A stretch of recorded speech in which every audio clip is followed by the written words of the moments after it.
Hello, my name is Adrienne Cole. For years, I wore the uniform, carried medals, and led missions across the world. But when I came home, my own sister mocked me, saying I'd never be a mother. That wound cut deeper than any battlefield. Yet life had other plans. Her children, left unseen and unheard, began to see me not as an outsider, but as their commander. This is the story of how love and loyalty reshaped what family truly means. They said I could command soldiers across oceans, but the moment I stepped into Lydia's living room, I was reduced to nothing more than a guest in my own bloodline. Late November air clung to my coat as I set the duffel by the door. The house pressed in with noise, cartoons barking orders, a dog yapping, cutlery rattling in a crowded sink. A pizza slice hardened on sofa. I took a breath and crossed the threshold. My father's voice rose from memory, not a reprimand, a hand on the shoulder. Discipline isn't cruelty. It's care wearing another uniform. I kept still. Lydia leaned on the island with a wine glass. You're no mother, Adrienne. Don't act like one. She looked through me. Thomas hovered near the hall and waved us toward the dining room. They sat me at the far end, 2 chairs past relevance. I asked about school. Answers came in crumbs. I asked about bedtime. Lydia laughed. They're impossible after 8. A crash canceled dessert. We found a lamp on its side and a chocolate handprint sliding down the glass door. The dog threaded blocks. The TV kept shouting. Thomas muttered a warning that arrived without bones. I held still. Noah launched from the couch, nearly taking the replacement lamp with him. Ethan spun in a tight circle, chasing panic. Enough, Thomas said, and the air ignored him. I stepped forward. I wasn't here to be their mother. I was here to be a promise kept. Noah clipped a table. The lamp skidded and died. Lydia looked at me as if daring the uniform she couldn't see. I lifted 2 fingers, not to whistle, just to gather the room, and lowered them with a breath. Attention. Silence locked. Small heels kissed together. Shoulders squared. 2 hands rose earnest to brows that had only saluted chaos. Even the dog reconsidered. The TV stepped back. Ethan blinked, chest heaving, waiting. Noah's eyes went wide, not with fear but with recognition, like someone had finally heard his language. Lydia's glass paused. Her mouth opened, then bent into a smirk. Thomas chuckled from the doorway. See? Even kids think she's just a drill sergeant. I didn't look at him. I looked at the boys. Recover. Clear the path. Wipe the glass. Regroup at the table. 2 nods. Relief has motion. They moved. Behind me, the adults rearranged their faces. Lydia set her glass down. Thomas folded his arms. I righted the lamp and the chair, letting the room watch how order is kindness with a backbone. The twins worked with hands. Blocks nested. The smear faded. The rug lay flat again. When they returned, hands sticky, Lydia met my gaze. I didn't answer with a pose. I answered with the quiet that outlasts volume. Maybe discipline is the care they've been waiting for. I'd fallen asleep beside helicopters, submarines, even artillery fire, but not under the cries of children ignored by their own parents. The first night carved itself into me. Lydia left with barely a wave perfume trailing behind her glass of wine, already half gone. Thomas retreated to his office, door shut, as if the noise inside were none of his burden. I stayed in the hall, listening. My father's lesson returned. Survivors don't need noise, they need a steady voice. The house trembled with sounds no one claimed. Near midnight, Ethan whimpered. I found him curled in bed, fists tight, chest rising too fast. He dreamed in gasps, kicked at the sheets.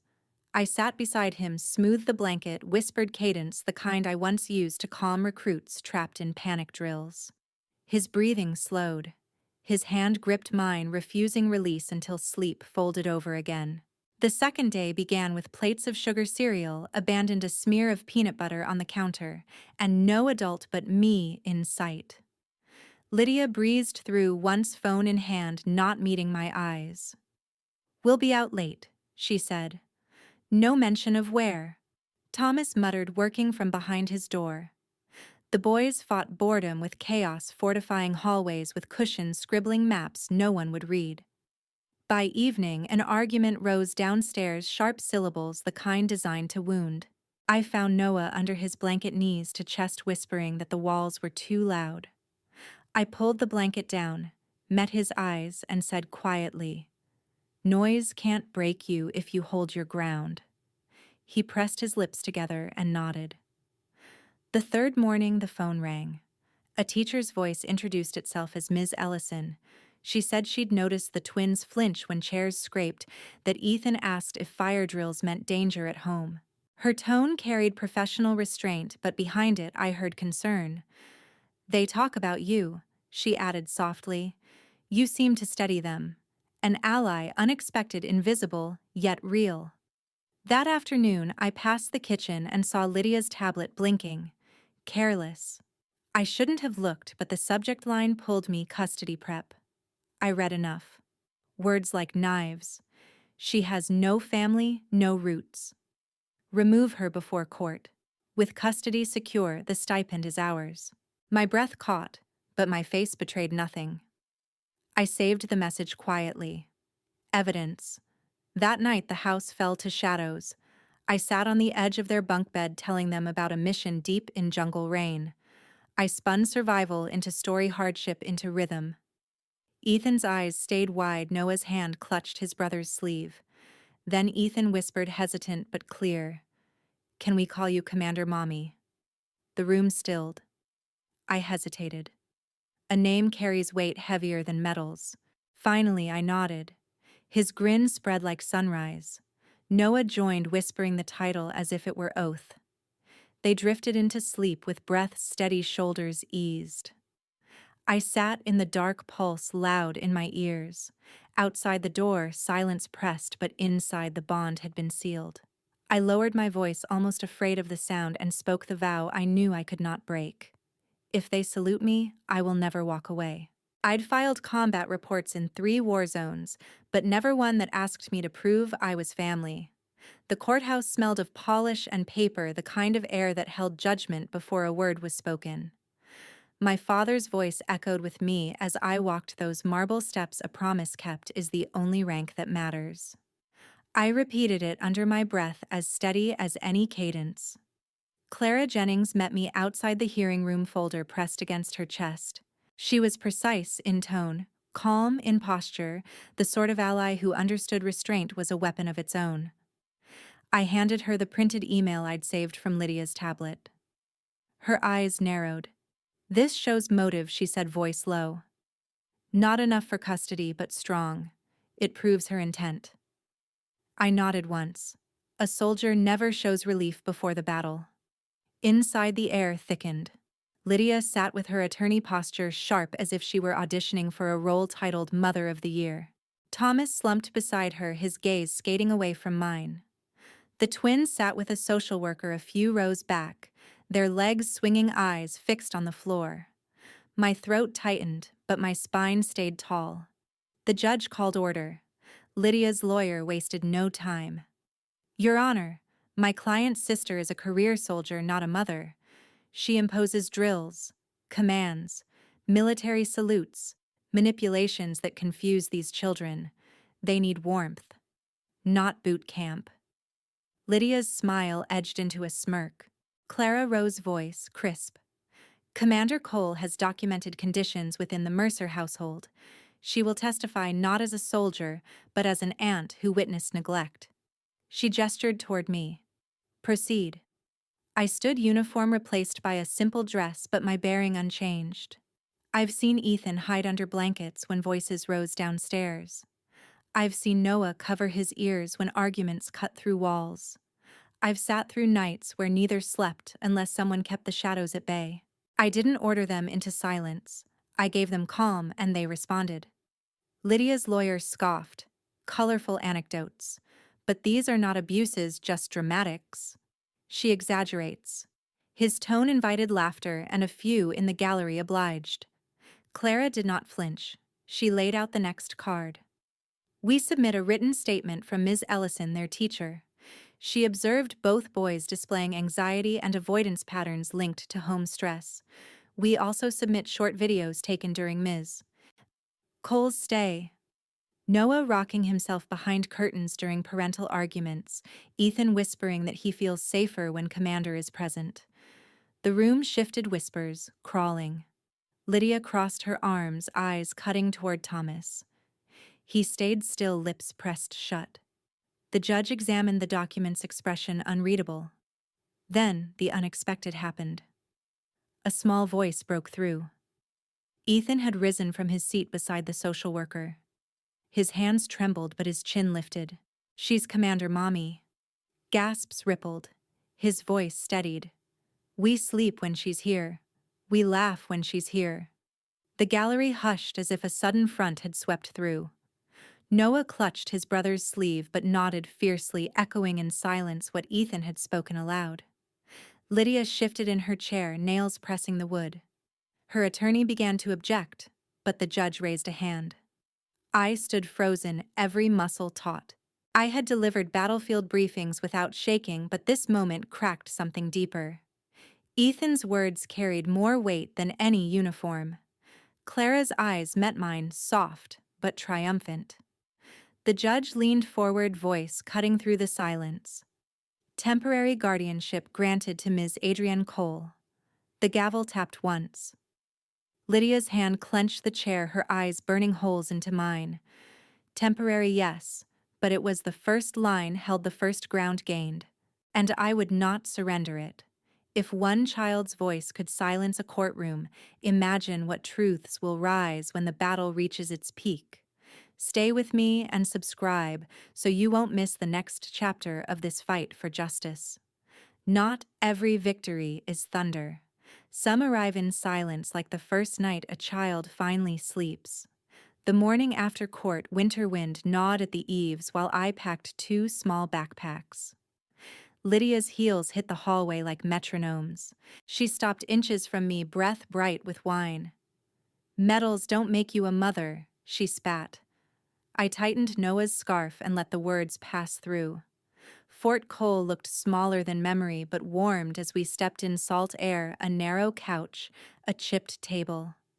I set ground rules without raising volume, shoes by the door, backpacks on the hook, hands, washed voices low. "Orders," Ethan asked. "Rhythms," I said. "Routines make room for breathing." They tested borders. I held them gently. After dinner, we folded blankets edge to edge, not for inspection, but to teach the hands a calm they could keep.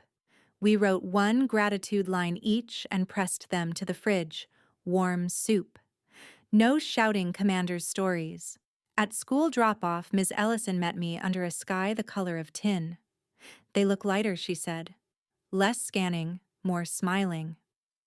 Mr. Grant's email landed that night, sleep logs improving, fewer startle responses, effect brighter in sessions. Lydia missed the first supervised visit. The message arrived late, rescheduling, no apology attached. Thomas texted 2 words that dragged history to the surface. "I'm sorry." Later another. "Did you ever think I was enough?" I typed what truth aloud. "I think you were tired." He didn't answer.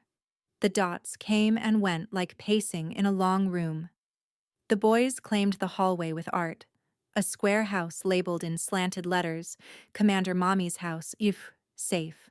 I stood longer than I meant to, fingers stained with tape. Safety is not a speech.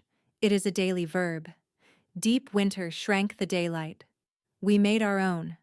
I read sea stories in a whisper, brewed cocoa like a truce, taught them to breathe through thunder, 4 in, 6 out.